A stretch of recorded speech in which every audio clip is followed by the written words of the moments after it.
The Lord be with you. A reading from the Holy Gospel according to John.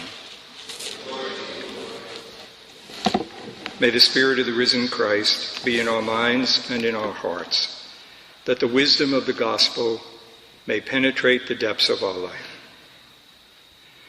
The sisters of Lazarus sent word to Jesus, saying, "Master, the one you love is ill."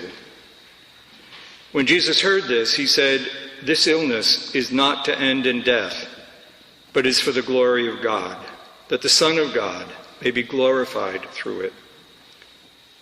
Now Jesus loved Martha and her sister and Lazarus.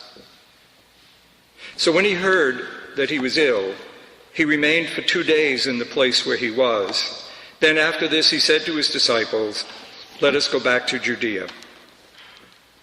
When Jesus arrived, he found that Lazarus had already been in the tomb for 4 days. When Martha heard that Jesus was coming, she went to meet him, but Mary sat at home.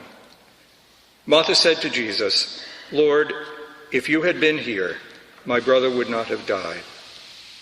But even now I know that whatever you ask of God, God will give you." Jesus said to her, "Your brother will rise." Martha said, "I know he will rise in the resurrection on the last day." Jesus told her, "I am the resurrection and the life. Whoever believes in me, even if he dies, will live. And everyone who lives and believes in me will never die. Do you believe this?" She said to him, "Yes, Lord. I have come to believe that you are the Christ, the Son of God, the one who is coming into the world." He became perturbed and deeply troubled, and he said, "Where have you laid him?" They said to him, "Sir, come and see." And Jesus wept. So the Jewish people said, "See how he loved him." But some of them said, "Could not the one who opened the eyes of the blind man have done something so that this man would not have died?" So Jesus, perturbed again, came to the tomb. It was a cave, and a stone lay across it. Jesus said, "Take away the stone." Martha, the dead man's sister, said to him, "Lord, by now there will be a stench. He has been dead for 4 days." Jesus said to her, "Did I not tell you that if you believe, you will see the glory of God?" So they took away the stone. And Jesus raised his eyes and said, "Father, I thank you for hearing me. I know that you always hear me, but because of the crowd here, I have said this, that they may believe that you sent me."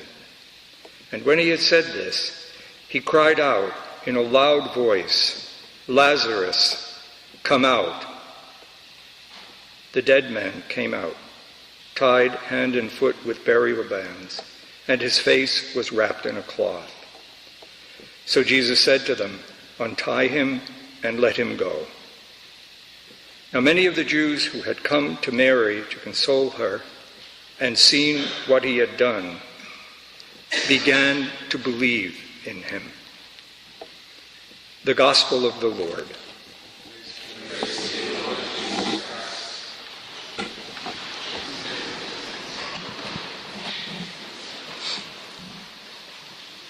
There are 2 characteristics of John's Gospel, the whole Gospel, that are important for listening to this scripture reading in the way that will be close to the truth of why it's there and why you and I are here.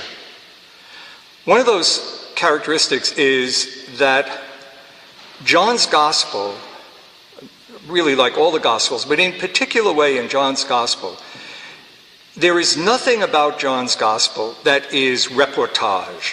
There's nothing that is the statement of facts and news and things. It would be a real mistake to listen to what I just read as you might listen to the reading from a newspaper. Startling occurrence in Judea. Man dead 4 days, suddenly revivified by wandering preacher, something. That is something, why do I say it's not like that? Because the very way I describe that suggests that the one reading that story is disengaged from the story. He's reading about facts, interests. We all do that, right? You kind of scan the news, you go onto the internet, you look at stuff, you wander around. It's very disengaged, just facts that are there and may or may not be important to me. John's gospel is not meant to inform us about something.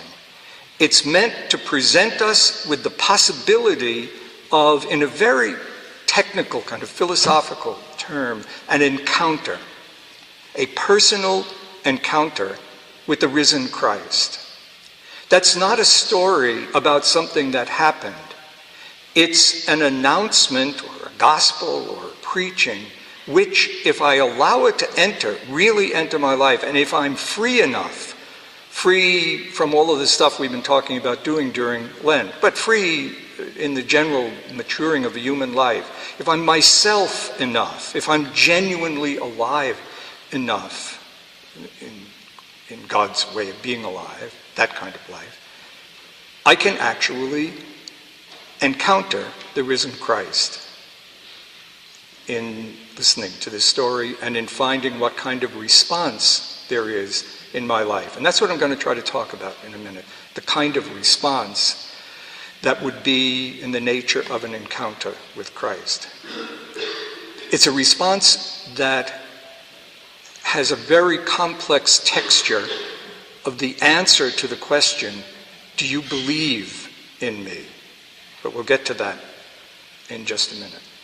The whole of John's Gospel, you notice over and over again, the man born blind, it's a whole study of belief. The woman at the well, it's a study of belief. The Nicodemus, it's a study of failed belief. The man, the cripple who is healed, a study of a believer who then falls back again. John's Gospel weaves through all of these complex ways in which people can actually respond, not only to the man Jesus in his time, but to the risen Christ who actually lives presently as a person capable of entering into communion with us. So that's the first part of John's Gospel. John's Gospel is meant, anything you read in John's Gospel is meant to say, is this a moment, or slowly, can I encounter Christ? That always implies a kind of crisis in John's Gospel. That is to say, you can refuse to encounter Christ. You can fail to encounter Christ. There are all sorts of people who believe but not all the way, who believe and then recover and stuff. It's a textured thing, this business of being believers or having the gift of belief, which that's what puts you in those chairs and me here. So that's the first thing. It's an encounter. What kind of encounter tonight do these Gospels, does this particular Gospel story suggest? It's obviously going to be an encounter about life and death, but we'll get to that in just a minute. The other thing about John's Gospel is that all the way through John's Gospel, there is a kind of interplay between two levels of meaning, two levels of reality that are going on. And it's very interesting. If you read, just read any part of it, you'll see, especially if he's in a dialogue with anyone, the people he's talking to are understanding things on one level, a kind of natural level. And he's talking on a different level. And there's this irony in John's Gospel over and over again. He says to Nicodemus is talking about this business of belief. He says to Nicodemus, if you're going to be a believer, you have to be born again. Nicodemus says, how can I be born again? How can I get back in my mother's womb and be born again? Nicodemus is talking about natural birth. Jesus is talking about some mysterious thing which is like birth. Actually, 2 weeks ago, whenever it was, when Father Daniel was preaching here and he talked about the man born blind, it was really powerful. He made this point really well, better, in fact, than I'm making it at the moment. And that is, he talked about the man. It isn't just that he got his sight back. That doesn't interest John. If all that happened to a blind man was that he could see like other people, then it wouldn't mean anything. It was that he got a kind of radically different sight. So you could see that story and just talk about it, about seeing and not seeing, physical seeing. Or you can allow the story to take you to another level where you might encounter the risen Christ. That's the point of these two levels each time. Same with the woman at the well. Jesus says to her, I could give you water, flowing water. I could give you this kind of vitality inside you that would just be creative. It would be kind of the presence of God in you. She says to him, this is great, water that flows. I don't have to come here and get water anymore. That's terrific. She's on one level, he's on another. And it goes, and this is the same thing with Lazarus. This is not a story about resuscitation. It's not a story about a man who was dead, who was brought back to life. It's a story that allows us to encounter the risen Christ as the one who can give me the gift of a life that will not die. It's a story on one level about death and life, but it's not a story about only that level of death and life. It's a story about another level of death and life. Let me see if I can describe that pretty quickly.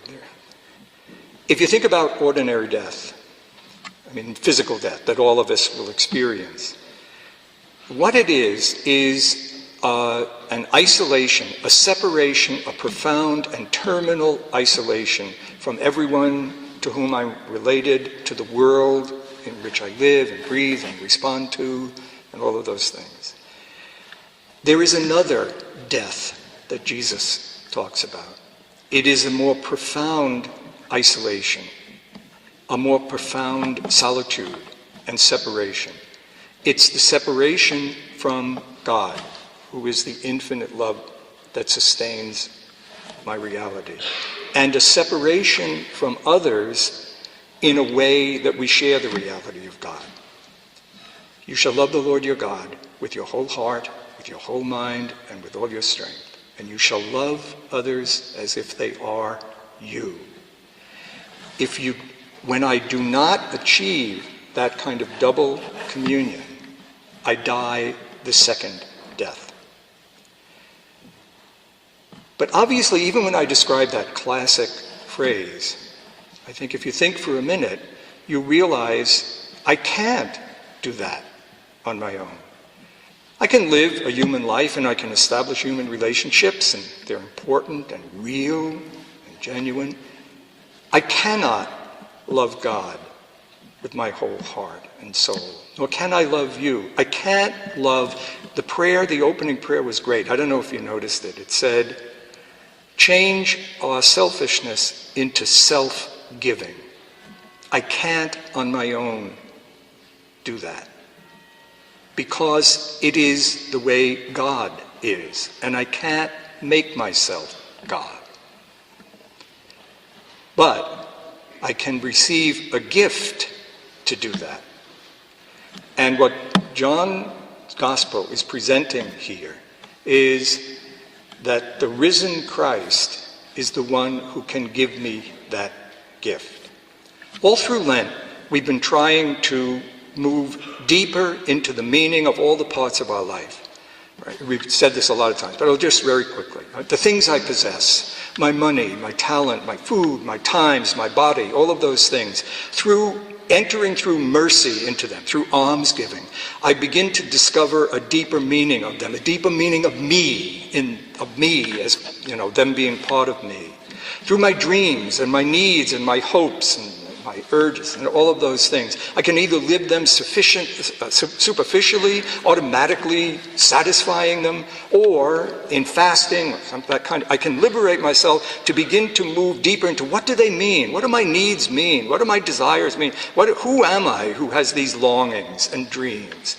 And in the whole of myself, I can stand before God. I can change, I can open my mind, the way I think, the way I feel about the world, to the presence of God, and move from the level, relatively superficial and selfish, that I usually see those things, into another level. It's me at that level that can receive the gift of the second life, if you would. The gift that is the life of Christ.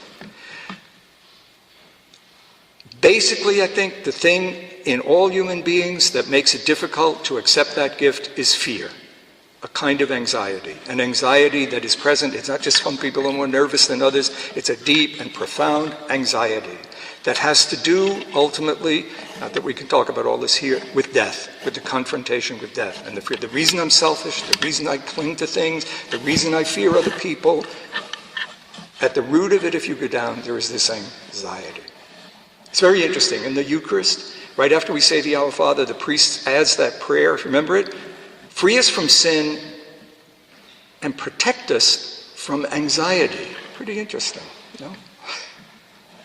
Why is that so solemnly put there? I think that's because this is the question. Okay, so we come back to tonight, to this reading, to this Eucharist. Because in the Eucharist, the same Christ who stood in front of Martha and said, I am the resurrection, I am the life, do you believe it? Stands for you, in front of you and me. And especially when you come to receive him. Do you believe? That is to say, do you trust me?